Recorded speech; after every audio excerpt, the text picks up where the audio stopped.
¿Qué secretos guardan las ciudades más poderosas que la humanidad haya conocido?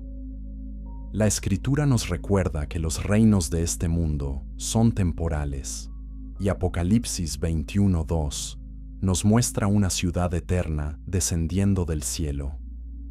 La mayoría de las personas asumen que las ciudades antiguas de la Biblia fueron simplemente lugares geográficos sin mayor relevancia espiritual. Pero la historia revela que cada metrópolis mencionada en las Escrituras representa un campo de batalla donde se decidió el destino de naciones enteras. En este recorrido avanzaremos en 3 pasos claros. Primero, descubriremos qué hizo a estas ciudades tan extraordinarias en su tiempo. Luego, exploraremos por qué Dios eligió estas ubicaciones específicas para revelar verdades eternas. Y finalmente, veremos qué lecciones transformadoras emergen cuando examinamos su ascenso y caída con ojos renovados. Y una vez que comprendamos esta primera capa, la historia real comienza. Las ciudades de la Biblia no fueron accidentes de la geografía. Cada una representó un momento decisivo en el plan divino para la humanidad. Desde las llanuras de Mesopotamia hasta las colinas de Judea, estos centros urbanos sirvieron como escenarios donde lo eterno chocó con lo temporal. La arqueología moderna ha confirmado detalles sorprendentes que los escépticos consideraban imposibles. Muros masivos, sistemas de irrigación avanzados y arquitectura que desafía la comprensión de cómo las civilizaciones antiguas lograron tales hazañas. Pero hay algo más profundo aquí. Estas ciudades no solo existieron en el pasado, continúan hablándonos hoy. Sus historias están escritas en las páginas de la Escritura como advertencias, promesas y revelaciones sobre la naturaleza humana y el carácter de Dios. Cuando examinamos Babel, no solo vemos una torre antigua, vemos el reflejo de toda ambición humana que intenta alcanzar lo divino sin humildad. Cuando estudiamos Nínive, no solo leemos sobre un imperio brutal, descubrimos que ninguna maldad está más allá del alcance de la gracia divina. Los estudiosos debaten las fechas exactas y ubicaciones precisas de algunas de estas metrópolis. Sin embargo, hay un consenso sobre su impacto histórico y espiritual. Jericó, por ejemplo, ha sido excavada extensamente, revelando capas de civilización que se remontan miles de años antes de los israelitas. Babilonia, cuyas ruinas aún se pueden visitar en el Irak moderno, y conserva evidencia de su esplendor sin igual. Jerusalén permanece hasta hoy como un testimonio viviente de las promesas inquebrantables de Dios. ¿Por qué importan estas ciudades en el siglo XXI? Porque los patrones que vemos en su ascenso y caída se repiten en cada generación. El orgullo que construyó Babel sigue construyendo torres de ambición hoy. La brutalidad que caracterizó a Nínive encuentra ecos en la violencia moderna. Las murallas que protegieron a Jericó representan todas las fortalezas que construimos para sentirnos seguros sin Dios. El esplendor de Babilonia refleja nuestra obsesión contemporánea con la riqueza y el poder. Y Jerusalén continúa señalando hacia una realidad que trasciende todo lo terrenal. Cada ciudad tiene una lección única, pero juntas cuentan una historia unificada sobre la relación entre Dios y la humanidad.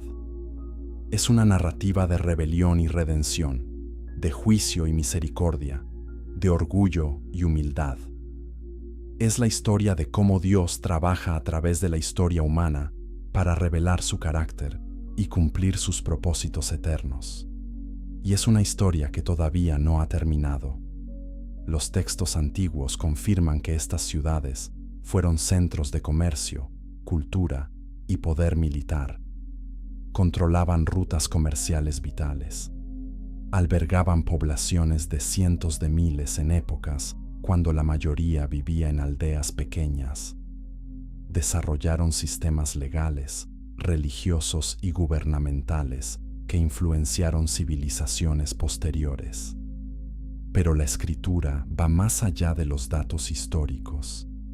Revela el significado espiritual detrás de los hechos materiales. Considera esto. Cada ciudad que exploraremos alcanzó un punto donde parecía invencible. Sus habitantes confiaban en murallas gruesas, ejércitos poderosos, riquezas abundantes y dioses numerosos. Sin embargo, todas enfrentaron un momento de verdad cuando descubrieron que ninguna fortaleza humana puede resistir el propósito divino. Algunas ciudades cayeron bajo juicio, otras recibieron misericordia inesperada. Una fue elegida para propósitos eternos, pero ninguna permaneció sin cambio después de su encuentro con el Dios viviente. Si estás disfrutando este viaje por las ciudades bíblicas, suscríbete ahora para más revelaciones fascinantes de las Escrituras. Presiona la campanita para no perderte ningún misterio bíblico que desenterramos cada semana. La pregunta que nos acompaña en este recorrido es simple pero profunda. ¿Qué nos dicen estas ciudades antiguas sobre nuestras propias vidas?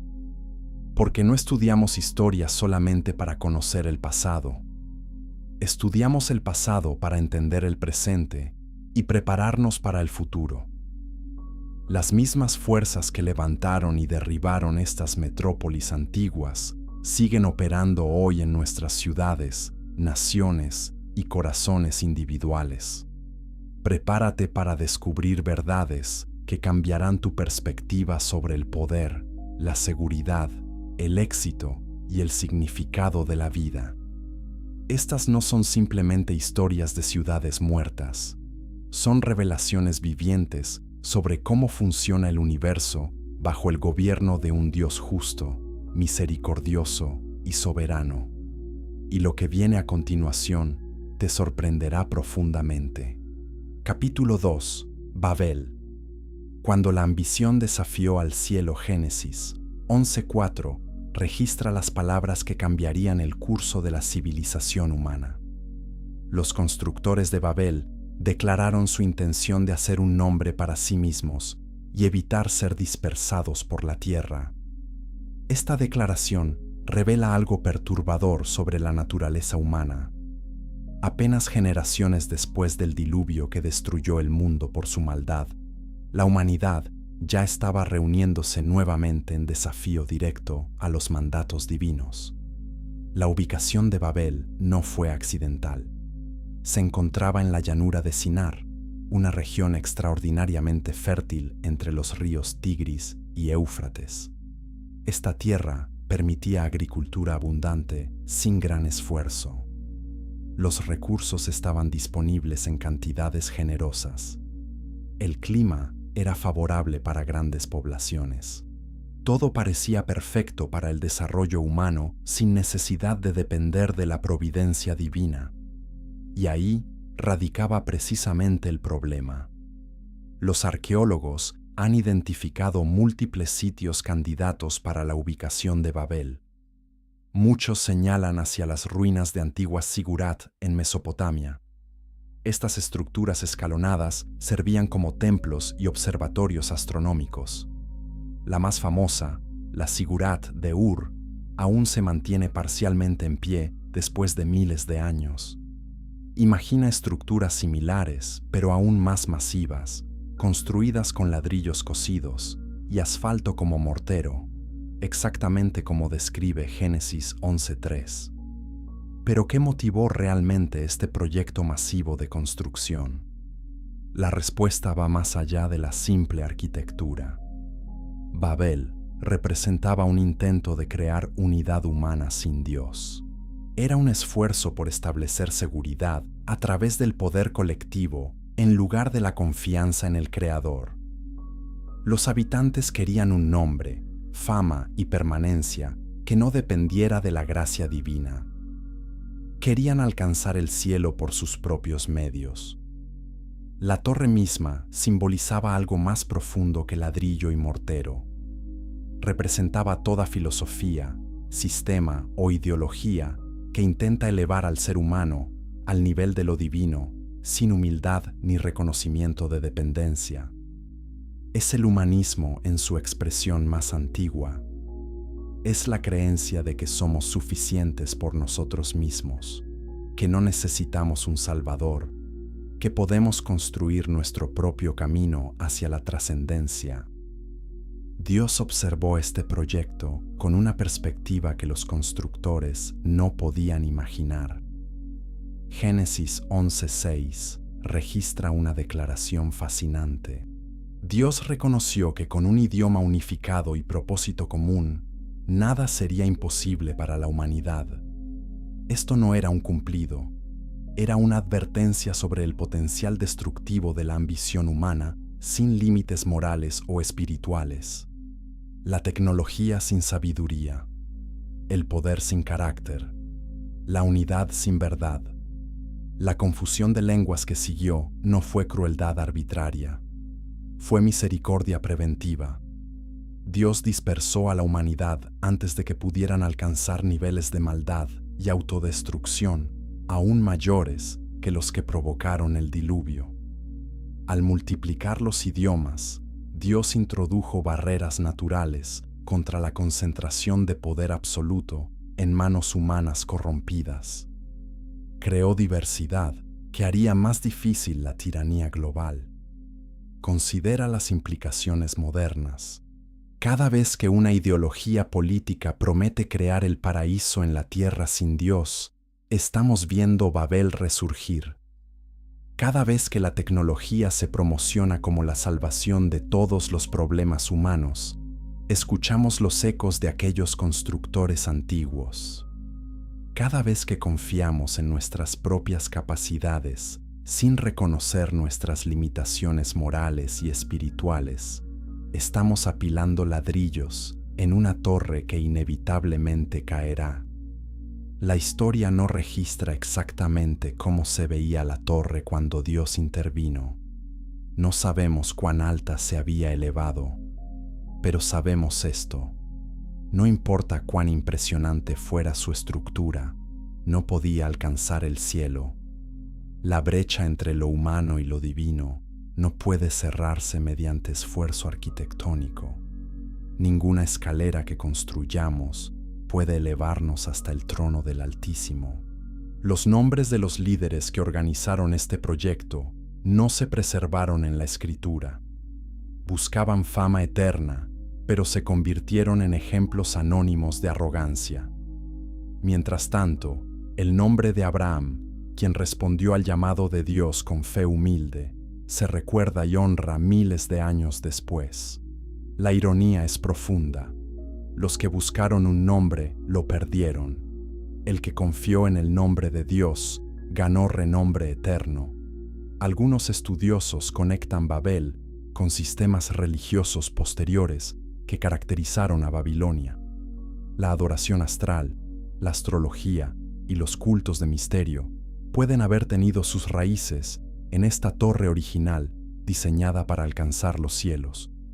La mezcla de religión y orgullo humano produciría siglos de idolatría y confusión espiritual. Babel se convirtió en el símbolo bíblico de todo sistema que se opone al gobierno de Dios. ¿Cuál es la lección central de Babel? Simple pero profunda.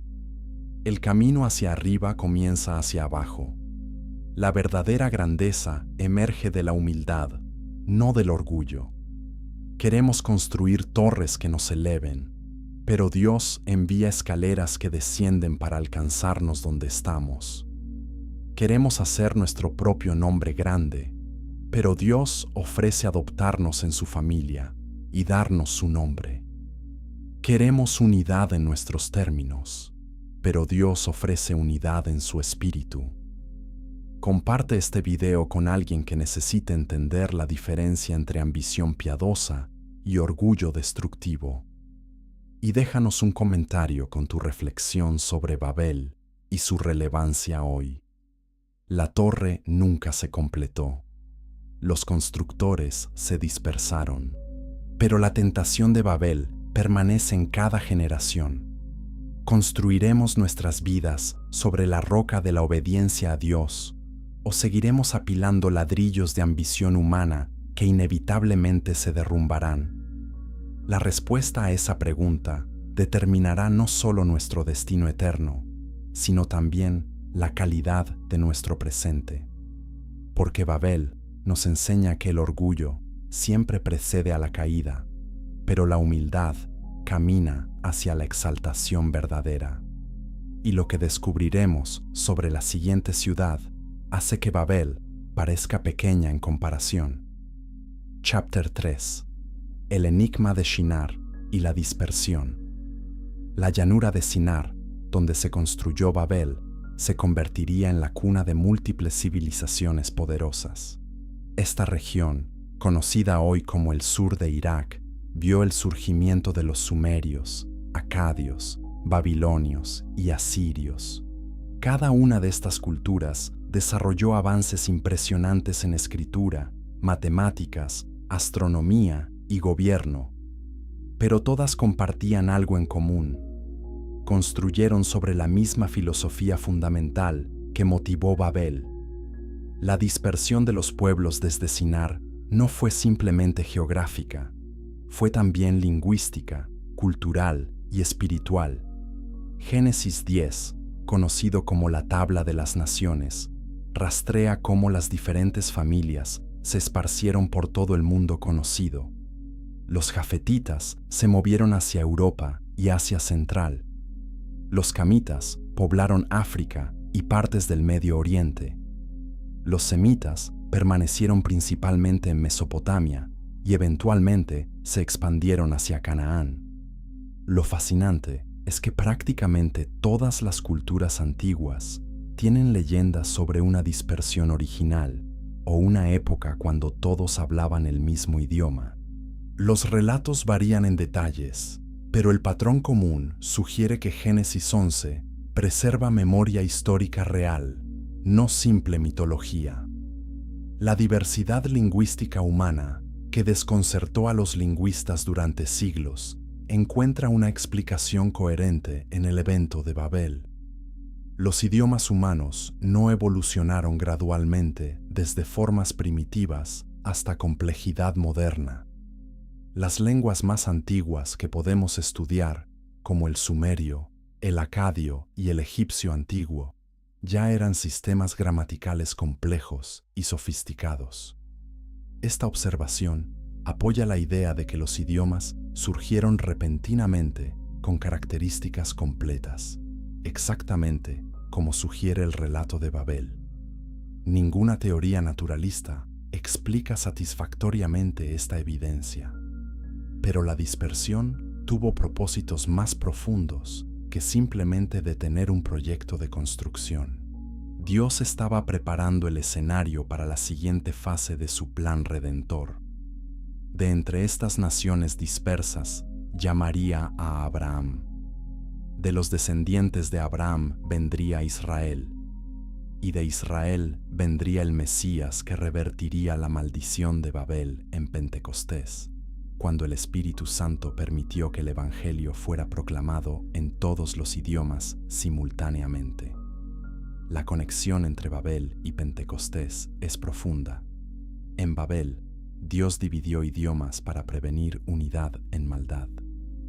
En Pentecostés, Dios habilitó comunicación multilingüe para facilitar unidad en verdad. En Babel, el orgullo humano intentó alcanzar el cielo. En Pentecostés, el cielo descendió para alcanzar a la humanidad humilde. Babel representa la religión humana tratando de ascender. Pentecostés representa la gracia divina descendiendo.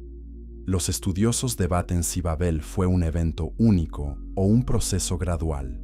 Algunos sugieren que la confusión de lenguas ocurrió instantáneamente, un milagro claro e innegable. Otros proponen que Dios trabajó a través de procesos naturales acelerados, pero el texto bíblico presenta claramente un momento decisivo, cuando Dios intervino sobrenaturalmente. El resultado fue divisiones lingüísticas permanentes que persisten hasta hoy. Considera la geografía resultante. Las montañas, ríos y océanos que separaron a los grupos dispersos preservaron la diversidad lingüística y cultural. Cada grupo desarrolló características únicas adaptadas a sus entornos específicos. Esta diversidad no era el plan original de Dios, pero Él la usó para cumplir sus propósitos. La variedad de culturas y perspectivas eventualmente enriquecería la expresión global de la adoración cuando todas las naciones se reunieran en Cristo. La pregunta que emerge es perturbadora.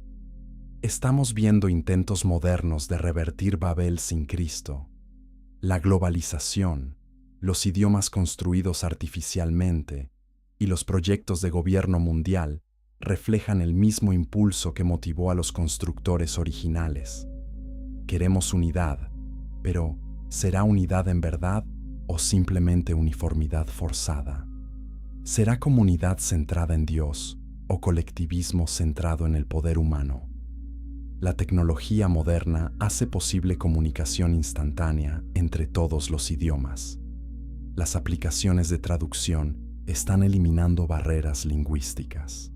Internet conecta a personas de todos los continentes. Estos avances ofrecen oportunidades maravillosas para difundir el Evangelio, pero también presentan peligros si se usan para concentrar poder sin rendición de cuentas moral o espiritual. Babel nos advierte contra ambiciones globales que excluyen a Dios. Si encuentras estas conexiones entre la historia antigua y la realidad moderna fascinantes, dale like a este video y activa las notificaciones. Cada semana desentrañamos más misterios bíblicos que iluminan nuestro mundo actual. La dispersión desde Sinar también explica por qué encontramos similitudes sorprendentes entre civilizaciones antiguas que nunca tuvieron contacto directo. Estructuras piramidales en Egipto, Mesopotamia y Mesoamérica.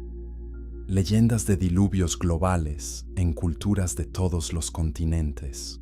Sistemas de escritura que surgieron independientemente, pero con principios similares.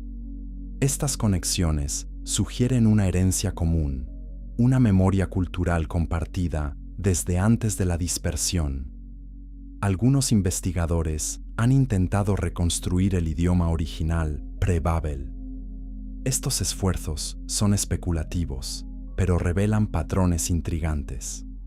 Muchas palabras fundamentales en idiomas no relacionados muestran similitudes inexplicables. Los nombres de Dios, en diversas tradiciones, comparten raíces fonéticas comunes. Estos vestigios pueden ser ecos distantes de la lengua unificada original que la humanidad compartió brevemente. Pero quizás la lección más importante de Sinar y la dispersión es esta. Dios no teme la diversidad. No necesita uniformidad forzada para cumplir sus propósitos. Puede trabajar a través de 70 naciones o 70,000. Puede usar idiomas incontables para expresar su verdad única. La unidad que Dios desea no elimina diferencias legítimas. Trasciende diferencias superficiales para revelar la humanidad común que compartimos como portadores de su imagen. El enigma de Shinar nos enseña que Dios dispersa para redimir, separa para preservar, confunde para clarificar. Lo que parece juicio a corto plazo resulta ser misericordia a largo plazo. Y esta misma dinámica aparecerá una y otra vez mientras exploramos las ciudades bíblicas restantes. Pero ninguna ciudad ilustrará la tensión entre juicio y misericordia tan dramáticamente como la próxima metrópolis que examinaremos. Prepárate para una revelación que desafiará todo lo que pensabas saber sobre la gracia de Dios. Capítulo 4. Nínive, la ciudad de sangre que lloró. Nahum 3:1 pronuncia una condena devastadora sobre Nínive. La llama ciudad sanguinaria, completamente llena de mentiras y robo. Los profetas hebreos no exageraban. Nínive, capital del imperio asirio, era legendaria por su crueldad sin paralelo. Sus reyes se jactaban abiertamente de atrocidades que horrorizaban incluso a las sociedades antiguas, acostumbradas a la violencia. La arqueología ha confirmado la brutalidad asiria de maneras gráficas. Relieves de palacios excavados muestran escenas de enemigos empalados, desollados vivos, decapitados y mutilados. Inscripciones reales describen pirámides construidas con cráneos humanos, deportaciones masivas de poblaciones enteras, asedios que culminaban en masacres de civiles. Nínive era el corazón palpitante de un imperio fundado sobre el terror, pero había más en Nínive que simple violencia. Era también una metrópolis de tamaño y sofisticación impresionantes. Jonás 3:3 describe la ciudad como tan grande que requería 3 días para cruzarla. Los arqueólogos estiman que en su apogeo, el área urbana de Nínive y sus suburbios albergaba entre 300.000 y 600.000 personas. Para la época antigua, esto era una megalópolis absolutamente masiva. Las murallas de Nínive se extendían por 12 kilómetros alrededor de la ciudad. Tenían 15 puertas monumentales, cada una decorada con estatuas colosales de toros alados con cabezas humanas. Estas criaturas, llamadas Lamassu, servían como guardianes espirituales y símbolos del poder imperial. Dentro de las murallas, palacios magníficos albergaban bibliotecas con decenas de miles de tabletas cuneiformes. La ciudad combinaba poder militar brutal con logros culturales significativos. El sistema de acueductos de Nínive era una maravilla de ingeniería. El rey Sennacherib construyó canales que transportaban agua desde montañas distantes, permitiendo jardines extensos y abastecimiento confiable para la población masiva. Algunos arqueólogos sugieren que los famosos jardines colgantes, tradicionalmente atribuidos a Babilonia, pueden haber estado realmente en Nínive. Si es correcto, esto haría de Sennacherib el constructor de una de las 7 maravillas del mundo antiguo. Pero ningún acueducto podía lavar la sangre de sus manos. Ningún jardín podía ocultar los gritos de sus víctimas. Nínive se convirtió en sinónimo de opresión y crueldad. Las naciones temblaban ante la mención de los asirios. Israel mismo había caído ante su poder. Las 10 tribus del norte fueron deportadas y dispersadas, desapareciendo de la historia. Judá pagaba tributo humillante para evitar destrucción similar. En este contexto de maldad aparentemente irreversible, Dios envió a Jonás. Pero Jonás no quería ir. Su renuencia no era cobardía, era conocimiento de la naturaleza de Dios. Jonás 4:2 revela que el profeta temía exactamente lo que sucedería, que Nínive se arrepintiera y Dios perdonara. Jonás prefería ver a los asirios destruidos. Quería justicia, no misericordia para estos enemigos brutales de su pueblo.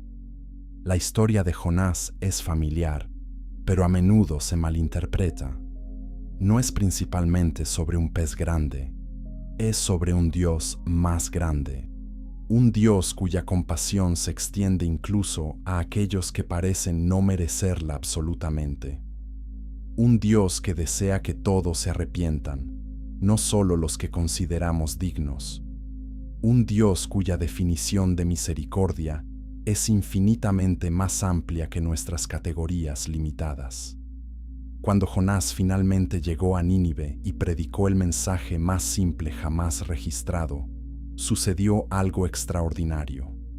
Jonás 3:5 dice que el pueblo de Nínive creyó a Dios. Desde el rey hasta el ciudadano más humilde, la ciudad entera entró en ayuno y arrepentimiento.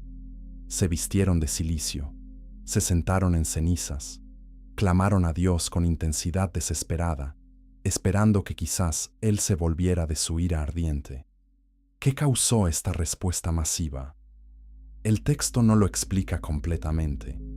Algunos estudiosos sugieren que eventos naturales recientes, como eclipses o terremotos, habían preparado a los ninivitas para considerar advertencias proféticas seriamente. Otros proponen que la experiencia de Jonás con el pez grande, si se había vuelto conocida, prestó credibilidad supernatural a su mensaje. Pero fundamentalmente, fue la gracia preveniente de Dios, trabajando en corazones que parecían endurecidos, más allá de toda esperanza. Comparte este video si te asombra cómo la misericordia de Dios alcanza incluso a los más violentos y perdidos. Y comenta qué ciudad bíblica quieres que exploremos más profundamente en futuros videos. Dios respondió al arrepentimiento de Nínive exactamente como Jonás temía. Jonás 3:10 registra que Dios se arrepintió del mal que había dicho que les haría y no lo hizo. La destrucción fue suspendida. La ciudad recibió una extensión de vida. Este momento representa una de las demostraciones más poderosas de misericordia divina en toda la Escritura. Si Nínive podía ser perdonada, nadie está más allá del alcance de la gracia.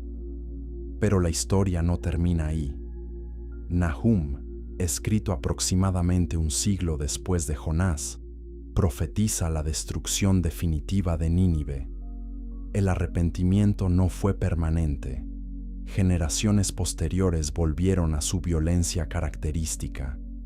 Eventualmente, en 612 a.C., una coalición de babilonios y medos sitió y destruyó Nínive tan completamente que la ciudad desapareció de la historia.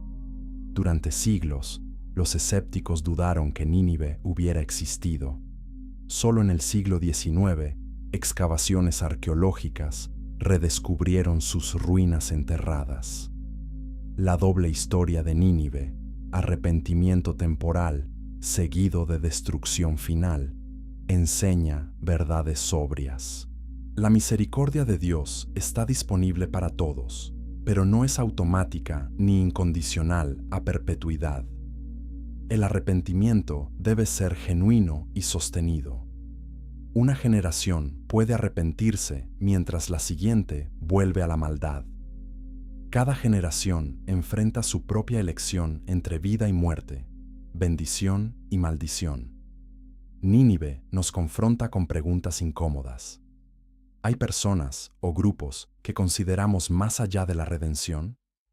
¿Limitamos la gracia de Dios según nuestros prejuicios y heridas? ¿Preferimos ver enemigos castigados en lugar de redimidos? Jonás luchó con estas preguntas. Nosotros también debemos luchar con ellas, porque el corazón del Evangelio es que Dios amó al mundo, no solo a las partes del mundo que nos agradan.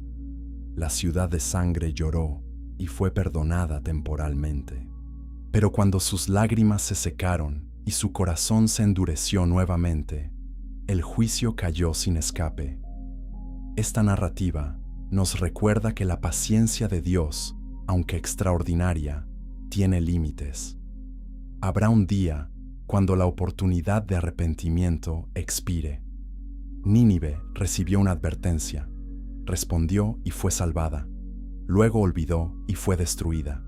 Y lo que viene después muestra que algunas murallas caen de maneras aún más misteriosas. Chapter 5. El profeta rebelde y la misericordia imposible. La historia de Jonás y Nínive no puede entenderse completamente sin examinar la psicología del profeta rebelde. Jonás representa algo más que un individuo histórico. Representa a Israel y, por extensión, a todos los que han experimentado el favor de Dios, pero luchan por compartir ese favor con otros. Su narrativa expone la fealdad del nacionalismo religioso y la belleza de la gracia universal. Cuando Dios ordenó por primera vez a Jonás que fuera a Nínive, el profeta huyó en la dirección opuesta. Jonás 1:3 dice que se levantó para huir a Tarsis de la presencia del Señor. Tarsis probablemente se refiere a España o algún puerto distante en el Mediterráneo occidental. Jonás literalmente fue tan lejos como pudo, en la dirección opuesta a Nínive. Su rechazo no podía haber sido más explícito. ¿Por qué tal resistencia? Jonás eventualmente lo explica. Él conocía el carácter de Dios. Jonás 4:2 contiene una de las confesiones teológicas más hermosas de la Biblia. Jonás describe a Dios como clemente y misericordioso, lento para la ira y grande en amor, y que se arrepiente del mal. Estas palabras casi citan Éxodo 34:6, donde Dios se revela a Moisés. Jonás conocía bien la Escritura. Su problema no era ignorancia teológica. Su problema era que no quería que esa teología se aplicara a los asirios. Quería un Dios de misericordia para Israel y un Dios de venganza para los enemigos de Israel. Quería gracia selectiva, no universal. Quería justicia para ellos y perdón para nosotros. Esta hipocresía es común, pero raramente reconocida. Nos encanta la misericordia cuando nos beneficia. Nos molesta cuando beneficia a aquellos que consideramos indignos. La tormenta que amenazó el barco en Jonás 1 no fue castigo arbitrario. Fue la mano de Dios persiguiendo a su profeta rebelde. Y nota algo fascinante. Los marineros paganos en el barco mostraron más compasión y temor de Dios que el profeta hebreo. Hicieron todo lo posible para evitar arrojar a Jonás al mar. Cuando finalmente lo hicieron, ofrecieron oraciones al Dios de Israel. Estos gentiles respondieron a la revelación limitada que tenían con más integridad que Jonás respondió a la revelación completa que poseía. El pez grande que tragó a Jonás plantea preguntas que distraen del punto principal. ¿Fue un milagro? ¿Fue un pez literal o algún tipo de barco? ¿Cómo sobrevivió Jonás 3 días? Jesús mismo validó la historicidad del relato en Mateo 12:40, comparando su tiempo en la tumba con el tiempo de Jonás en el vientre del pez. Si el Hijo de Dios lo trató como historia real, los escépticos modernos no tienen base sólida para rechazarlo como mito. Pero el punto teológico trasciende el método de preservación. Jonás estaba muerto en todo sentido práctico. Fue arrojado al océano durante una tormenta violenta. Las profundidades lo tragaron. Descendió a lo que él llama las raíces de las montañas. Algas marinas se envolvieron alrededor de su cabeza. Descendió al reino de los muertos. Pero Dios no había terminado con él. Desde el vientre del Sheol, Jonás clamó, y Dios respondió. La resurrección de Jonás prefiguraba una resurrección mayor venidera. Cuando Jonás finalmente obedeció y fue a Nínive, su predicación fue mínima. Jonás 3:4 registra el sermón completo. 40 días más, y Nínive será destruida. 8 palabras en hebreo. Sin explicación del pecado de Nínive. Sin instrucciones sobre cómo arrepentirse. Sin promesas de misericordia si se volvían. Solo una advertencia desnuda de juicio inminente. Y aún así, toda la ciudad respondió con arrepentimiento radical. Esto revela algo profundo sobre la convicción del Espíritu Santo. No depende de la elocuencia del predicador o la sofisticación del mensaje. Cuando Dios decide abrir corazones, las palabras más simples se vuelven devastadoramente efectivas. El mensaje penetró porque Dios estaba trabajando independientemente de las habilidades o actitudes de su mensajero. Jonás fue un instrumento renuente, pero el poder residía en Dios, no en el profeta. La respuesta de Jonás al arrepentimiento de Nínive es sorprendente en su honestidad brutal. Jonás 4:1 dice que esto desagradó a Jonás en gran manera, y se enojó. Estaba furioso de que Dios perdonara a los ninivitas. Prefería morir que ver enemigos recibir misericordia. Su oración de muerte revela la profundidad de su amargura. Quería que Dios cumpliera la amenaza original de destrucción, sin importar el arrepentimiento. Dale like si esta honestidad brutal de Jonás te confronta con tus propias actitudes hacia enemigos o personas difíciles. Y suscríbete para más verdades bíblicas que desafían nuestras zonas de confort espiritual. Dios respondió a Jonás no con condena, sino con pedagogía gentil. Hizo crecer una planta para dar sombra a Jonás. Luego, la destruyó con un gusano. Cuando Jonás se lamentó por la planta, Dios señaló la inconsistencia. Jonás tenía compasión por una planta que no plantó ni hizo crecer, que existió solo un día. ¿No debería Dios tener compasión de 120,000 personas que no pueden distinguir su mano derecha de su izquierda, y también mucho ganado? Este final abierto del libro de Jonás es intencionalmente incómodo. No sabemos si Jonás finalmente aceptó la misericordia de Dios hacia Nínive. El libro termina con una pregunta de Dios, no una respuesta de Jonás. Esto nos pone a nosotros, los lectores, en la posición de responder. ¿Nos alinearemos con el corazón compasivo de Dios o con el resentimiento estrecho de Jonás? La misericordia imposible hacia Nínive revela que con Dios ninguna transformación es imposible. Ningún pecador está más allá del alcance de la gracia.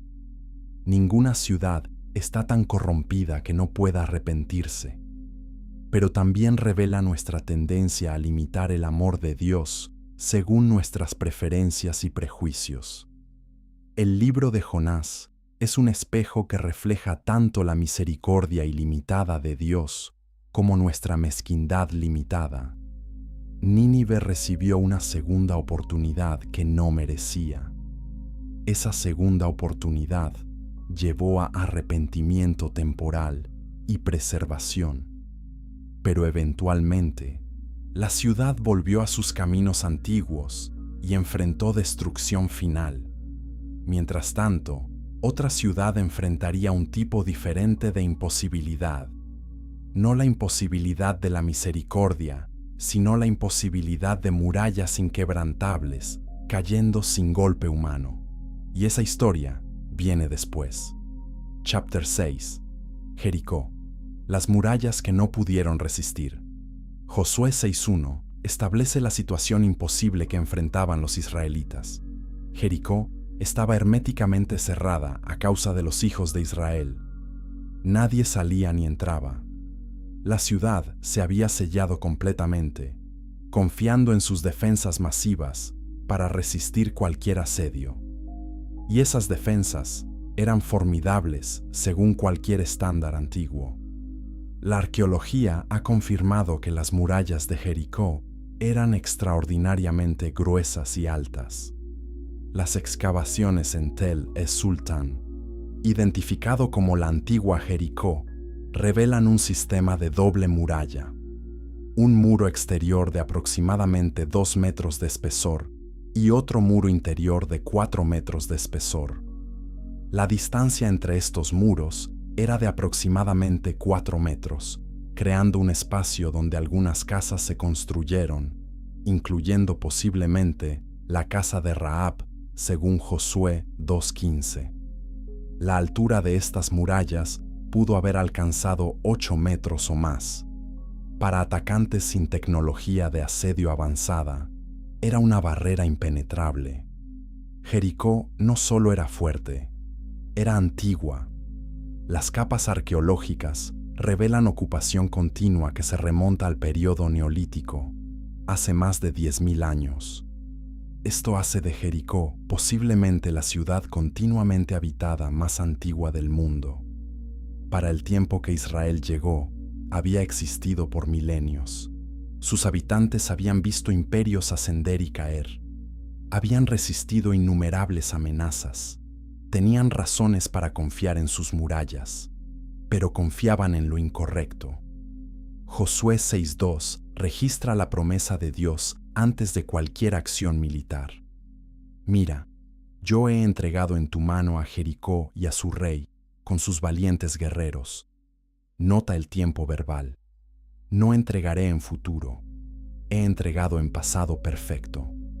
Desde la perspectiva de Dios, la victoria ya estaba completa antes de que comenzara la batalla. Los muros aún estaban en pie, pero su caída ya era un hecho consumado en el consejo divino. Las instrucciones que siguieron desafiaron toda lógica militar. Marchar alrededor de la ciudad una vez al día durante 6 días. El séptimo día, marchar 7 veces. Luego, hacer sonar trompetas y gritar. Y las murallas caerían. Ningún ariete, ninguna escalera de asedio, ninguna mina subterránea. Solo obediencia a instrucciones que parecían absurdas según la sabiduría convencional. Imagina ser un soldado israelita recibiendo estas órdenes. Has pasado 40 años vagando por el desierto debido a la incredulidad de la generación anterior. Finalmente, estás en el umbral de la tierra prometida. La primera ciudad fortificada se interpone entre ti y tu herencia. Y el plan de batalla es caminar en círculos. ¿Habrías obedecido sin cuestionar? ¿O habrías sugerido estrategias militares más convencionales? La obediencia de Israel a estas instrucciones extrañas demuestra fe notable. Josué 6:10 revela que Josué ordenó al pueblo no gritar ni hablar hasta el día designado. Durante 6 días marcharon en silencio mientras los habitantes de Jericó observaban desde las murallas. Podemos imaginar las burlas, podemos imaginar la confusión, podemos imaginar a los defensores riéndose de esta táctica aparentemente inútil. Pero algo estaba sucediendo más allá del reino visible. Cada marcha silenciosa era un acto de fe. Cada vuelta alrededor de la ciudad declaraba confianza en las promesas de Dios sobre las evaluaciones humanas de posibilidad. El silencio mismo amplificaba el mensaje. No necesitamos palabras intimidantes o gritos de batalla. Nuestra confianza no está en nuestras capacidades, sino en nuestro Dios. El séptimo día, después de la séptima vuelta, cuando las trompetas sonaron y el pueblo gritó, sucedió lo imposible. Josué 6:20 registra simplemente que el muro cayó a plomo. Colapsó verticalmente hacia abajo en lugar de caer hacia adentro o hacia afuera. Este detalle es significativo. Si hubiera caído hacia afuera, habría creado una rampa de escombros que aún sería difícil de escalar. Si hubiera caído hacia adentro, habría aplastado estructuras dentro de la ciudad. Pero cayó directamente hacia abajo, dejando un camino claro para que los israelitas entraran. ¿Qué causó este colapso? Los escépticos han propuesto terremotos, defectos estructurales o exageración del relato. Pero la arqueología ofrece confirmación intrigante. El arqueólogo John Garstang, excavando en la década de 1930, encontró evidencia de murallas que habían caído hacia afuera y rastros de destrucción por fuego, consistente con Josué 6:24. Fechas posteriores revisadas por Kathleen Kenyon han creado debates sobre la cronología exacta, pero la evidencia de destrucción catastrófica permanece. Si esta narrativa te hace reflexionar sobre batallas imposibles en tu propia vida, compártela con alguien que necesita recordar que Dios especializa en imposibilidades. Y comenta qué murallas en tu vida necesitan caer. Pero hay un detalle crucial a menudo pasado por alto. Rahab y su familia fueron preservadas porque ella había mostrado bondad a los espías israelitas. Josué 6:25 registra que Rahab vivió entre Israel hasta el día de hoy. Una prostituta cananea se convirtió en parte del pueblo de Dios. Más tarde, descubrimos en Mateo 1:5 que Rahab aparece en la genealogía de Jesús. La fe de una mujer pagana la insertó en la línea mesiánica. Jericó enseña lecciones profundas sobre fe y obediencia. Las murallas que parecen impenetrables caen cuando Dios ordena. Las estrategias que parecen tontas demuestran sabiduría divina. La victoria pertenece no al fuerte, sino al obediente. Y la gracia de Dios incluye incluso a aquellos fuera de la comunidad del pacto que responden con fe, como Rahab. Después de la conquista, Josué pronunció una maldición sobre cualquiera que reconstruyera Jericó. Josué 6:26 dice que el que la reconstruyera pagaría con su primogénito al echar sus cimientos y con su hijo menor al poner sus puertas. Siglos después, Primera de Reyes 16:34 registra que esta maldición se cumplió exactamente cuando Giel de Betel reconstruyó la ciudad. Las palabras de Dios, ya sean promesas o advertencias, nunca fallan. Jericó representa todas las fortalezas que enfrentamos: miedos, adicciones, circunstancias imposibles, oposición implacable. Construimos murallas para protegernos, pero esas mismas murallas nos aprisionan. Confiamos en defensas humanas que parecen fuertes, pero no pueden resistir cuando Dios decide derribarlas. La pregunta no es cuán altas son tus murallas. La pregunta es si estás del lado de Dios o confiando en tus propias fortalezas. Las murallas de Jericó cayeron sin manos humanas, pero la ciudad que exploraremos después construyó murallas tan masivas que parecían desafiar tanto a la naturaleza como a la divinidad, y su caída vendría no a través de asedios externos, sino por la mano del orgullo interno. Chapter 7. Babilonia, el imperio que tocó las estrellas. Babilonia era más que una ciudad, era una cosmovisión. Representaba el pináculo del logro humano sin referencia a Dios. Desde su fundación en las llanuras de Sinar, mencionada en Génesis 10:10, hasta su papel como instrumento de juicio divino contra Judá, Babilonia encarnó tanto el esplendor como la futilidad de la ambición humana desconectada de su creador. Daniel 4:30 captura la esencia de Babilonia en las palabras del rey Nabucodonosor. ¿No es esta la gran Babilonia que yo edifiqué para casa real con la fuerza de mi poder y para gloria de mi majestad? Esta declaración revela los tres pilares del orgullo babilónico: mi ciudad, mi poder, mi gloria. El pronombre personal domina, excluyendo cualquier reconocimiento de Dios. La Babilonia de Nabucodonosor era arquitectónicamente asombrosa. Las murallas exteriores de la ciudad se extendían por aproximadamente 17 kilómetros, formando un rectángulo irregular.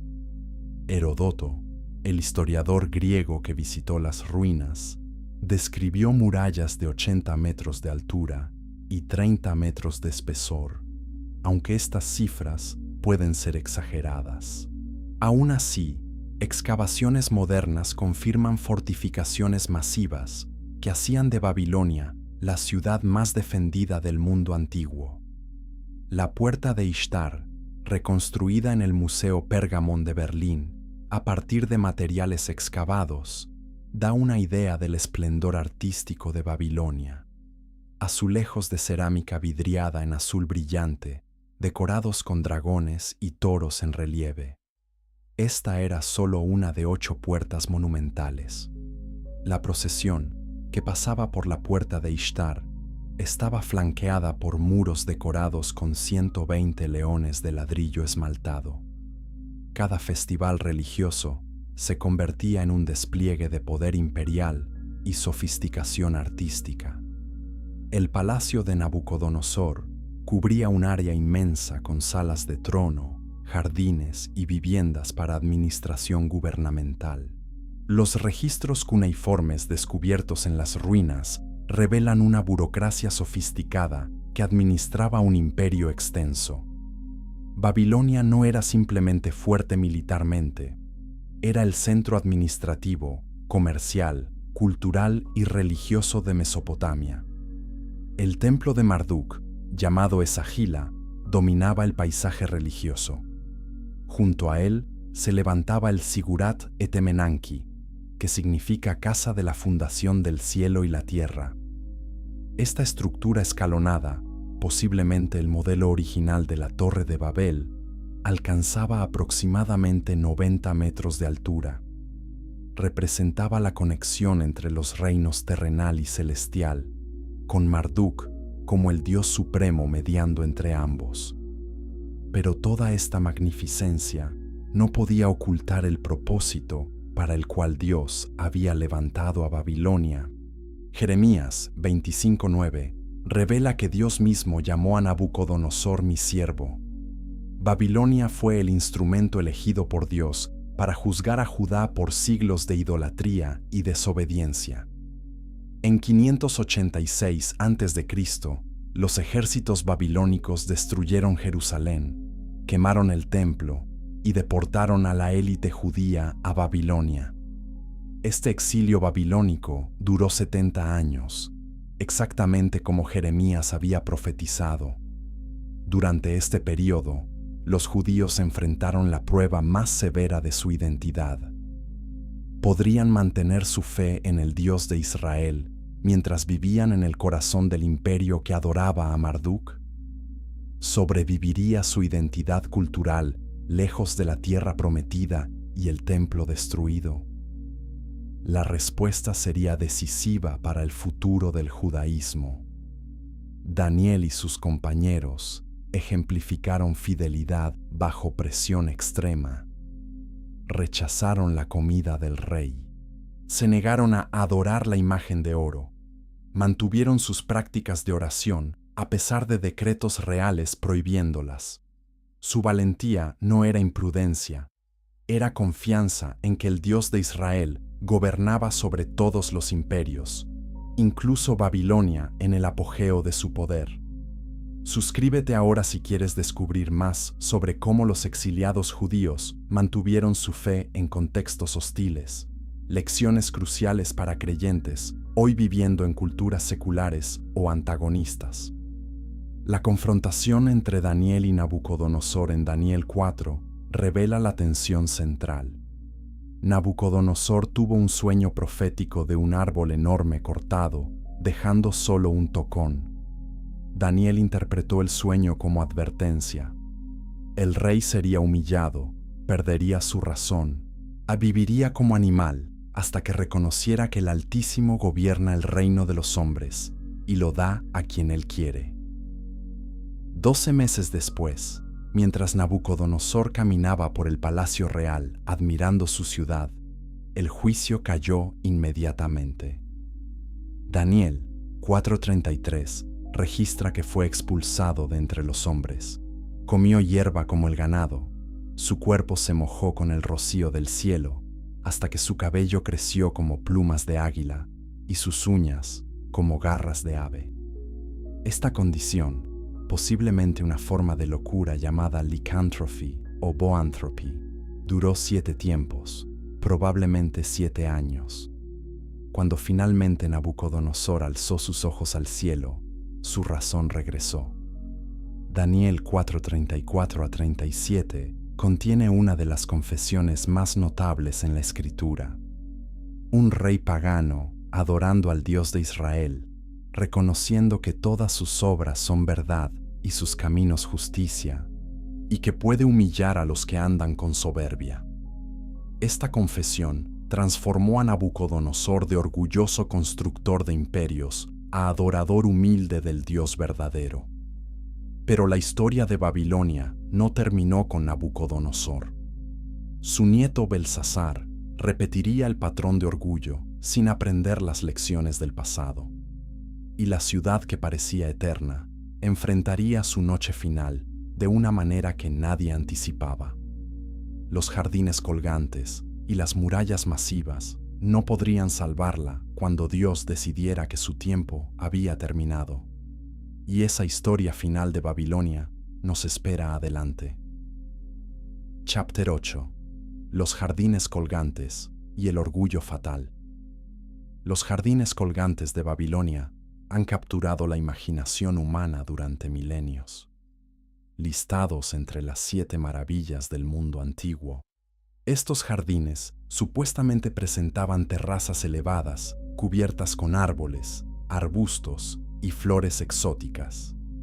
El sistema de irrigación que mantenía esta vegetación en el clima árido de Mesopotamia habría sido una hazaña de ingeniería extraordinaria.